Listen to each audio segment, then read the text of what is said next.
वालेकुम स्टूडेंट्स।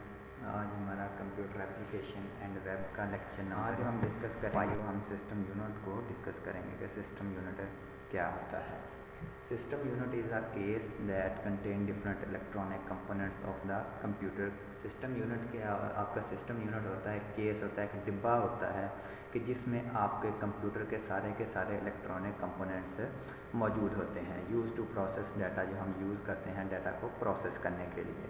आप कंप्यूटर लें, आप कंप्यूटर देखते हैं, कंप्यूटर की एक आपके पास एलसीडी होती है, एक दूसरा आपके पास एक डिब्बा होता है जिसे हम सीपीयू का नाम देते हैं। असल में वो सीपीयू नहीं होता, उसे हम सिस्टम यूनिट कहते हैं। उसमें डिफरेंट कंपोनेंट्स लगे होते हैं कि जो हम डिफरेंट कामों के लिए हम उनको यूज़ करते हैं। All computer system have a system unit. हर एक कंप्यूटर में सिस्टम यूनिट का होना लाजमी है। अगर सिस्टम यूनिट होगा, उसमें डिफरेंट कंपोनेंट्स होंगे, तभी आपका कंप्यूटर काम करने के काबिल होगा, तभी उससे आप कोई भी प्रोसेस कर सकते हैं। The electronic components in the system unit are connected to motherboard. आपके जितने भी वो कंपोनेंट्स होते हैं, आपकी हार्ड डिस्क, आपकी रैम, आप लोगों ने नाम सुना होगा, हार्ड डिस्क का नाम सुनते हैं, रैम का नाम सुनते हैं, इस तरह से सेंट्रल प्रोसेसिंग यूनिट का नाम सुना हो शायद आप लोगों ने। इस तरह से जो डिफरेंट आपके जितने भी कंपोनेंट्स होते हैं वो सारे के सारे आपके मदरबोर्ड के साथ कनेक्ट होते हैं।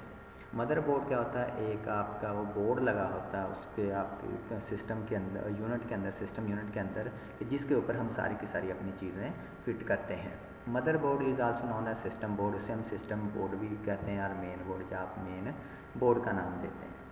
System board is the communication medium for the entire computer system. जो सिस्टम बोर्ड होता है, आपका मदर बोर्ड होता है, वो कम्युनिकेशन मीडियम होता है आपके पूरे के पूरे कंप्यूटर सिस्टम के लिए, कि आपके जितना भी आपने कंप्यूटर सिस्टम ने आपस में कम्युनिकेट करना है, उसको डिफरेंट डिवाइसेस ने आपस में जो कम्युनिकेशन करनी होती है वो सिस्टम बोर्ड के थ्रू ही करनी होती है। बोर्ड पे आपके वायर्स लगी होती हैं जिन्हें हम बसेस का नाम देते हैं, आपके बस लगी हुई हैं जी, तो उन बसेस के थ्रू वो डाटा एक जगह से दूसरी जगह पे अपनी या इंफॉर्मेशन को सेंड करते हैं। जो मेन कंपोनेंट्स होंगे सिस्टम यूनिट के, वो सीपीयू और मेमोरी है। CPU stand for central processing unit. CPU stand central processing unit होता है। It is also called processor, या इसे हम प्रोसेसर भी कह सकते हैं। सीपीयू असल में कंप्यूटर के अंदर एक छोटी सी चिप लगी होती है जिसे हम, it is the brain of the computer, के जिसे हम कंप्यूटर का ब्रेन कहते हैं। कि जैसे इंसान का ब्रेन होता है कि जो सारे के सारे इंसान के काम वो ब्रेन परफॉर्म करता है हमारा, इसी तरह से कंप्यूटर का जो ब्रेन है वो सीपीयू होता है। उसके सारे के सारे जितने भी काम हैं वो सारे के सारे ब्रेन ने उसके परफॉर्म करने हैं, उसका ब्रेन सीपीयू कहलाएगा। It is the most important component of a computer. ये कंप्यूटर का सबसे इम्पॉर्टेंट कंपोनेंट होता है। जिस तरह से इंसान में इंसान का ब्रेन जो होता है, इंसान का दिमाग होता है, वो सबसे इम्पॉर्टेंट कंपोनेंट है, इसी तरह से कंप्यूटर का जो सीपीयू है वो सबसे इम्पॉर्टेंट कंपोनेंट है। हमारा ब्रेन अगर काम ना कर रहा हो तो हम कोई भी चीज़ परफॉर्म, कोई भी एक्शन परफॉर्म नहीं कर सकते। इसी तरह से कंप्यूटर का अगर सीपीयू काम नहीं कर रहा तो वो भी कोई भी काम परफॉर्म नहीं कर सकता। It perform the calculation and comparison needed for the processing. ये करता है कि कैलकुलेशन परफॉर्म करनी हो, अपने नंबर को सम करना हो, डिवाइड करना हो, मल्टीप्लाई करना हो, या नंबर दो चीज़ों को आपस में कंपेयर करना हो, कंपैरिजन के लिए या कैलकुलेशन के लिए हम यूज़ करते हैं, जो आपके प्रोसेसिंग में यूज़ होते हैं। हमने कोई भी काम करना, हमने कंप्यूटर में अपने नंबर एंटर किए हैं, ठीक है, ये दो स्टूडेंट्स के नंबर एंटर किए हैं, उनका सम करना है मार्क्स का, तो आपकी कैलकुलेशंस आ जाएंगी। आपने स्टूडेंट्स के मार्क्स को कंपेयर करना है कि किसके ज़्यादा हैं, किसके कम है, आपका कंपैरिजन आ जाएगा। दोनों काम आपका सीपीयू परफॉर्म करेगा। It also control the operations inside the computer. जो कंप्यूटर के अंदर जितने भी काम परफॉर्म होते हैं वो सारे के सारे आपका सीपीयू कंट्रोल करता है। कंप्यूटर के अंदर जो सीपीयू लगाते हैं उसने सारे के सारे कामों को कंट्रोल करना होता है। जब computer can not work without CPU, अगर कंप्यूटर में सीपीयू नहीं है, कंप्यूटर का ब्रेन नहीं है, तो वो कोई भी काम परफॉर्म नहीं कर सकता। All computer must have a central processing unit. Her computer के अंदर सेंट्रल प्रोसेसिंग यूनिट का होना लाजमी है। अगर किसी भी कंप्यूटर के अंदर उसका ब्रेन नहीं है तो वो किसी भी काम का नहीं है।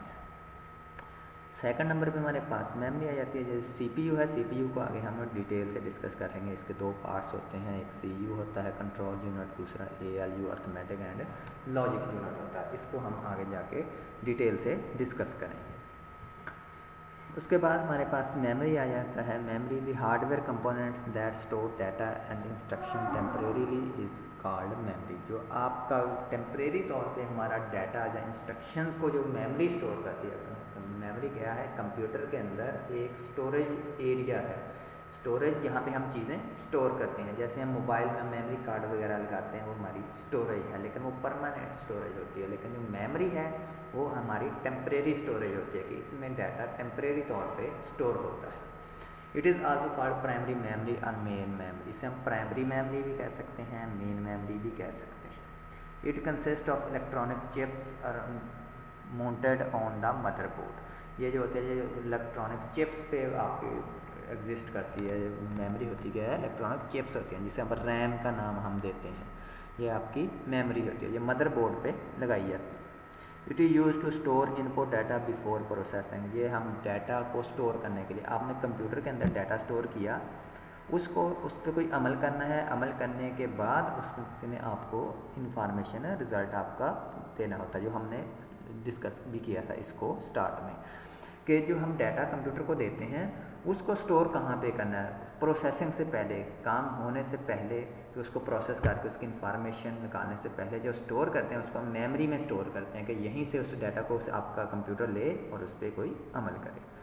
It also stores processed data after processing until data is send to the output device.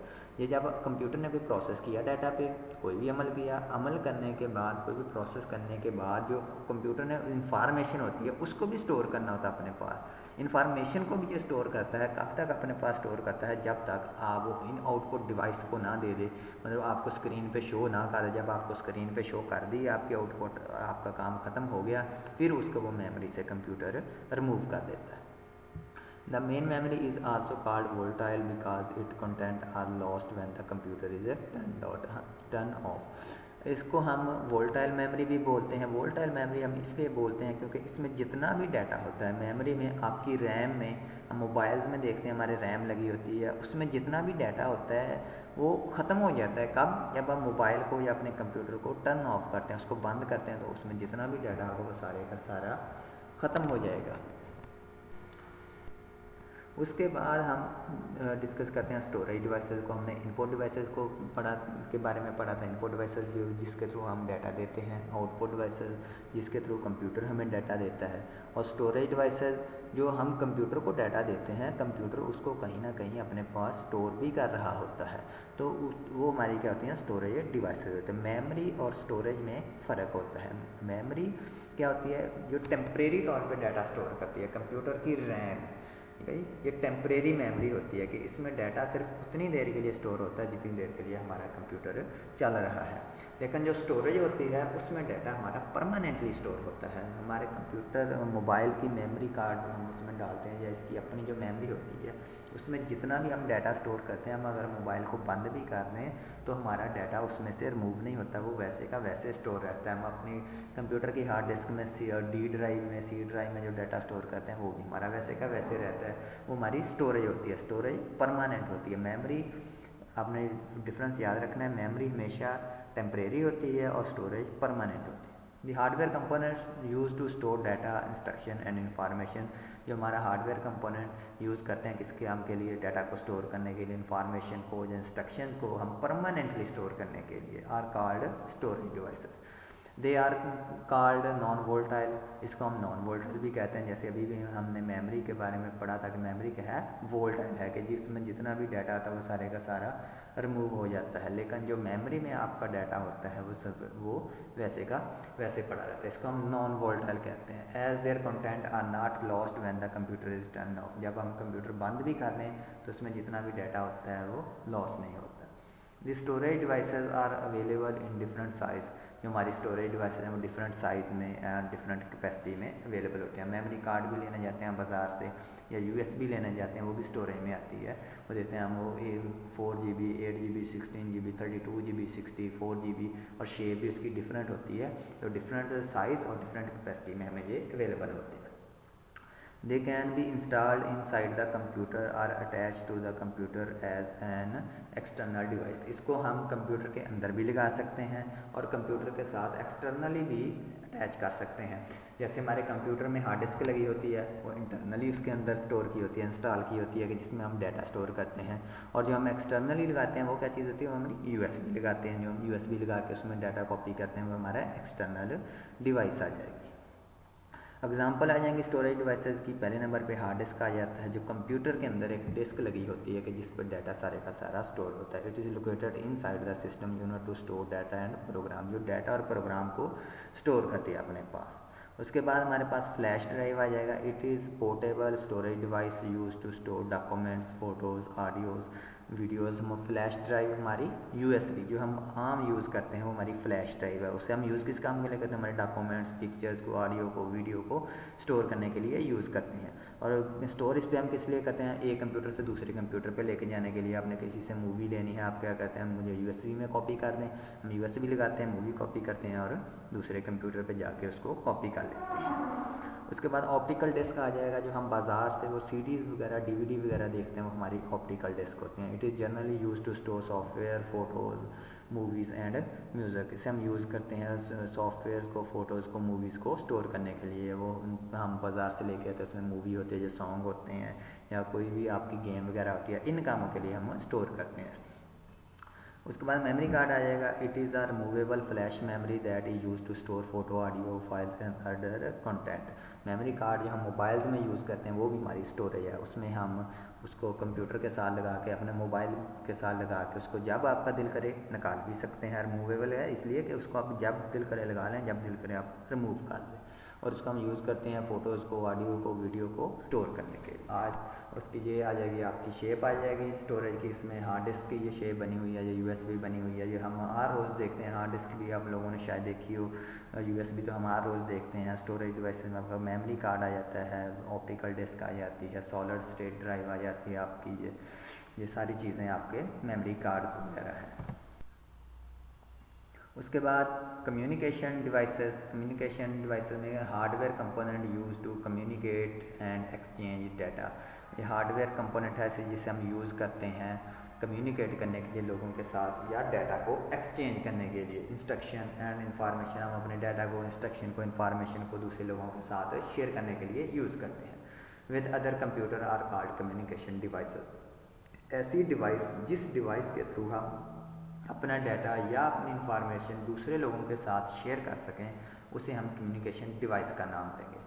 सबसे पहले मॉडेम आ जाता है। हम जो PTCL का कनेक्शन लेते हैं उसके वो हमें मॉडेम लगा के देते हैं घर पे हमारे, तो जिसके थ्रू हम उसके केबल लगा के कंप्यूटर पे भी कनेक्ट करते हैं, या हम मोबाइल पे वाईफाई यूज़ करते हैं। वो हमारे क्या है, कम्युनिकेशन डिवाइस है। उसके बगैर हम नेट नहीं यूज़ कर सकते। आपने वाईफाई यूज़ करनी है, आपके घर मॉडेम लगा होगा तब आप वाईफाई यूज़ कर सकते हैं, अगर नहीं लगा तो आप नहीं यूज़ कर सकते। It is use to connect a computer to the internet. Internet के साथ अगर आपने कनेक्ट होना तो उसके लिए मॉडेम का होना लाजमी है। अपने कंप्यूटर को अपने इंटरनेट के साथ कनेक्ट करना है तो उसके लिए नेटवर्क कार्ड का होना लाजमी है। आपके कंप्यूटर के अंदर एक कार्ड लगा होगा जिसे हम नेटवर्क का कार्ड देते हैं, का नाम देते हैं। आप जो केबल लगाते हैं नेट की, आप अपने लैपटॉप के साथ भी देखें तो जहाँ पे हम इंटरनेट की केबल लगाते हैं वो आपका नेटवर्क कार्ड कहलाता है।